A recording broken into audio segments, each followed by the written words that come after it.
called had a meat market in Bucktown. Bucktown is a neighborhood in Chicago that was largely populated by people from Germany and Poland. They were not wealthy people. They were not professional people. They were hard-working people who worked as railroad porters or railroad car maintenance people. Who were the customers? We had a couple of Irish families. We had a couple of Jewish families. We had mostly German and Polish people. There were a couple of Italians too, but it was a people that were all the same. There was no social classes there. They were people who worked for a living. They didn't have high-paying jobs, but they had jobs that were adequate enough that they could raise families of 6 or 7 kids. Came the Depression, and the people that had money saved up in the savings and loans and the banks lost everything.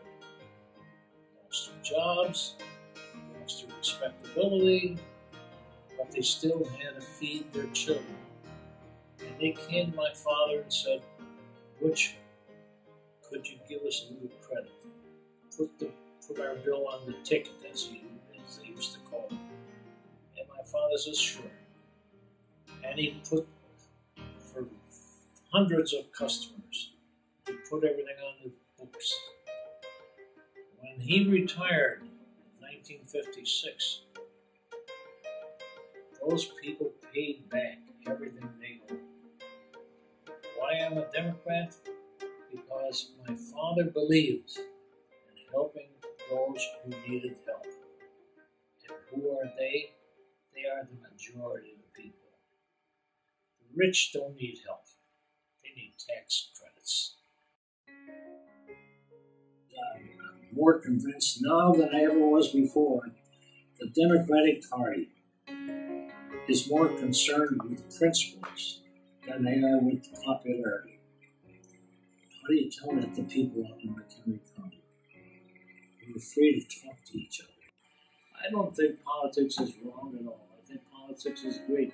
Politics, in my judgment, is the art of helping each other when they need help. I just happen to have a feeling we're here to help each other. It doesn't make any difference what your religion is.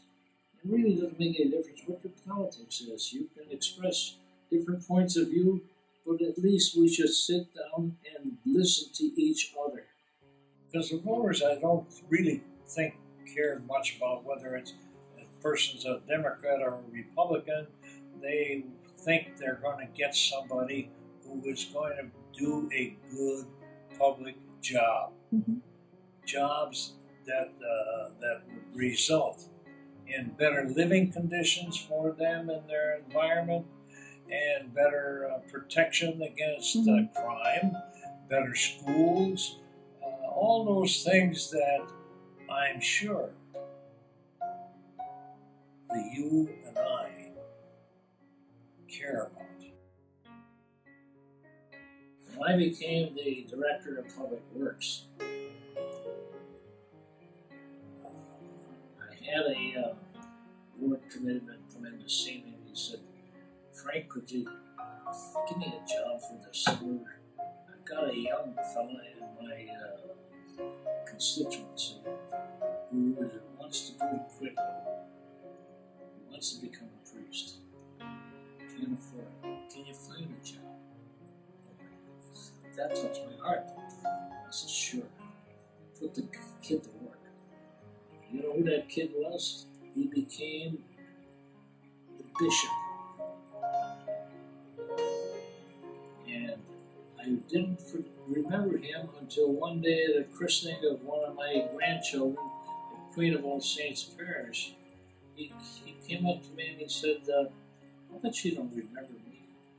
I said, "Well, Bishop, why should I remember you?" He says, "Because you gave me a job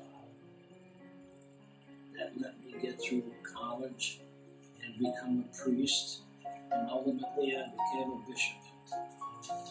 Bishop Gregory is his name. When when I had the opportunity to meet with Lyndon Johnson at one of these political affairs, we hit it off right away because he started calling me by my first name, not my title, and I inadvertently called him by his first name. He said, "Don't worry about it.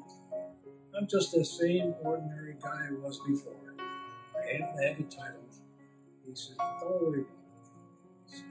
So we kept up. I got along real well with him. I became Director of Public Works in '64.